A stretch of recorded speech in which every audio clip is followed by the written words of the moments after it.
నమస్తే. నేను మీ కుప్ప పద్మిని. ఇన్నాళ్ళు మీ సపోర్ట్‌ని నాకందిస్తూ, మీ ప్రేమని నాకందిస్తున్న ప్రతి ఒక్కరికి కృతజ్ఞతలు. ఇప్పుడు చూడబోతున్న ఈ వీడియో కూడా ఖచ్చితంగా మీకు ఉపయోగపడుతుంది.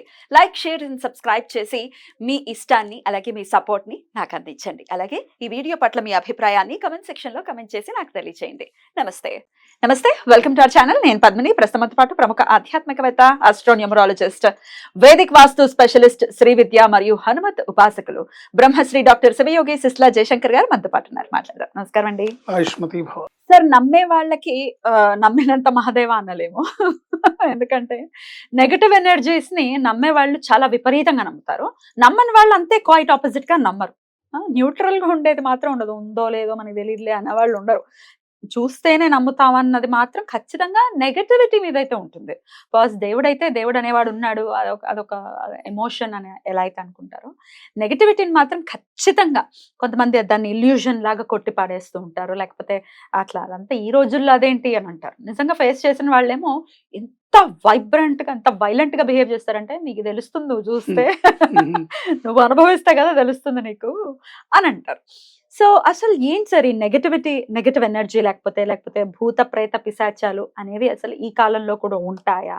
అది ఓన్లీ ఫీలింగా? ఒకవేళ నిజంగానే అవి ఉంటే మనల్ని హర్ట్ చేస్తాయా? ఒకవేళ హర్ట్ చేసేటటువంటి పరిస్థితి ఉంటే ఈశ్వరుడు అందరినీ అనుగ్రహిస్తున్నాడు కదా, అలాగే నెగటివిటీ కూడా అందరికీ కనిపించి అందరిని ఇబ్బంది పెట్టాలి కదా, ఎందుకని సెలెక్టివ్ గా ఉంది?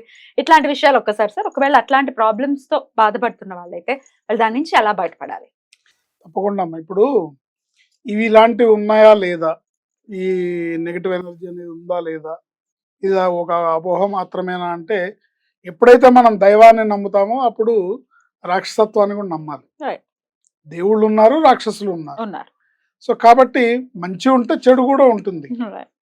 మంచి చేసేవాళ్ళు ఉంటే చెడు చేసేవాళ్ళు కూడా ఉంటారు. అయితే మీ పట్ల అది నిజంగా ఉందా, లేకపోతే అది మీ అపోహేనా, ఈ క్లారిటీ మీకు ఉండాలి. ఎవరిది వాళ్ళకు ఉండాలి. ఇది నిజమే ఉంటాయా? అంతే కదా. జాతకరీత్యా వాళ్ళకి కేతు ఉండే స్థానాన్ని బట్టి అలాంటి ఆలోచనలు వస్తుంటాయి. అది క్లారిటీ చేసుకోవాలి.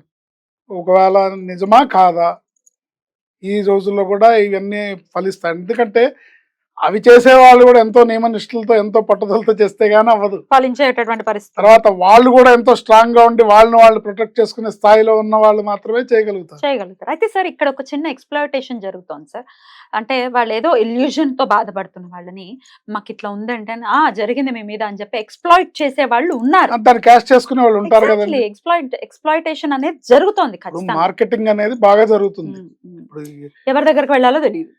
ఇప్పుడు ఎవరి దగ్గరికి వెళ్ళాలో తెలియదు. ఒకవేళ పొరపాటున రాంగ్ పర్సన్ దగ్గరికి వెళ్తే బాగా మార్కెటింగ్ అయిపోతుంది. ఎక్స్‌ప్లాయిట్ అయిపోతారు. ముఖ్యంగా చూసుకుంటే కొంతమంది జ్యోతిష్యులు ఉంటారు. ఈ రోజు మేము ఫ్రీగా చెప్తాం, లేకపోతే ఆ జ్యోతిష్యం, ఈ జ్యోతిష్యం, చిలక జ్యోతిష్యం, అది సంథింగ్ ఏదో జ్యోతిష్యాలు ఈ రోజు ఫ్రీగా చెప్తాం, లేదా 116 మా ఫీజు, ఇలా అనుకొని కొంతమంది పరిగెడుతుంటారు. సో వాడు ఎట్లా ఉంటుందంటే, లోపలికి వచ్చినాక తలుపులేసేసి వాడు వీళ్ళని ఎట్లా క్యాష్ చేసుకోవాలో చేసుకుంటాడు.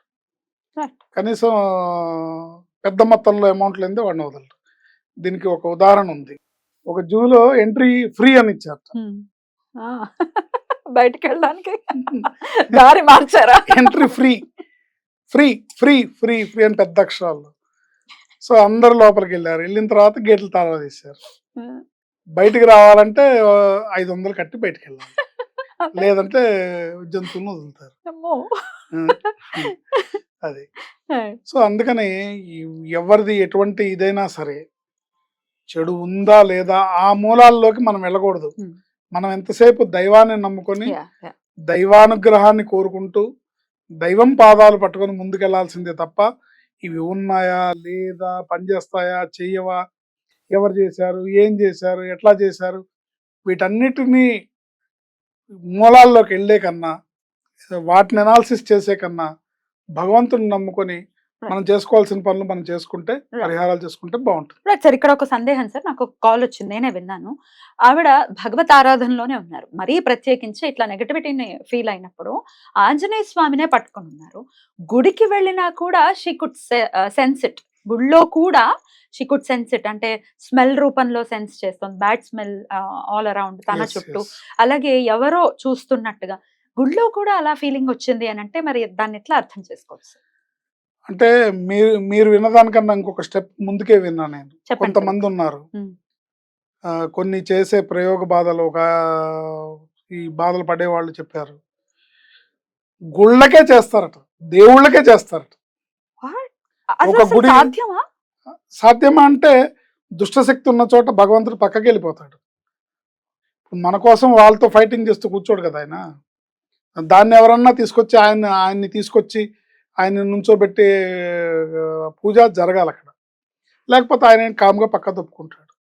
ఎక్కడ దుష్టశక్తి ఉంటుందో, ఎక్కడ ప్రేత శక్తి ఉంటుందో అక్కడ భగవంతుడు కామ్గా పక్క తప్పుకుంటాడు. మరి మనం suffer ఎందుకంటే అవుతాం కదా. ఇప్పుడు మనం చాలా గుళ్ళు చూస్తుంటాం. ఒక గుడికి బాగా జనం వస్తున్నారు, బాగా దీనికి బాగా ఆదాయం వస్తుంది అని అనుకుంటే అలా గుళ్ళకి చేసేవాళ్ళు కూడా ఉన్నారనే నీచమైన Definitely. దుర్వార్త నేను విన్నాను. Definitely. ఛీ.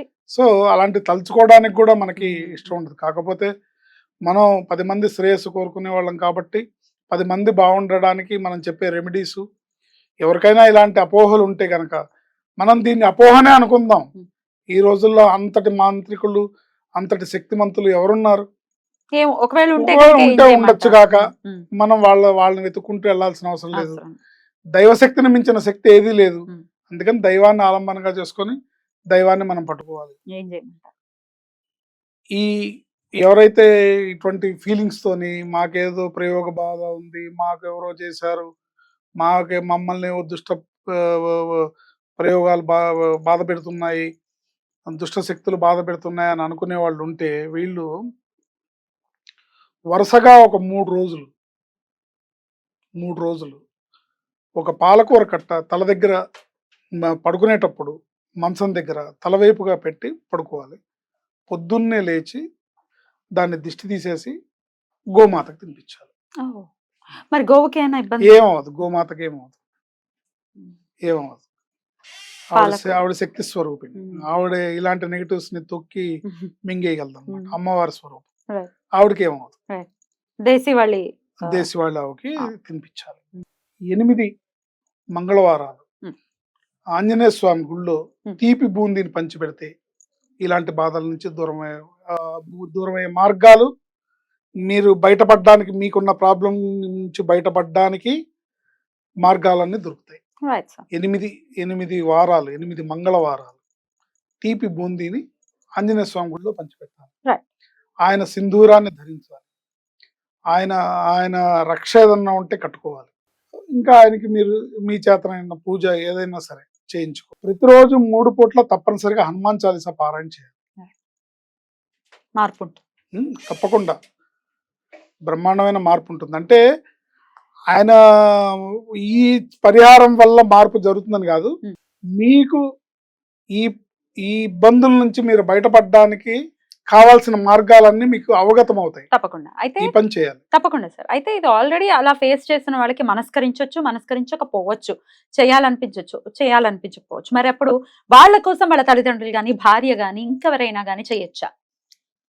కొంత ఫలితం ఉంటుంది కానీ వాళ్ళు చేస్తే ఎఫెక్ట్ గా ఉంటుంది.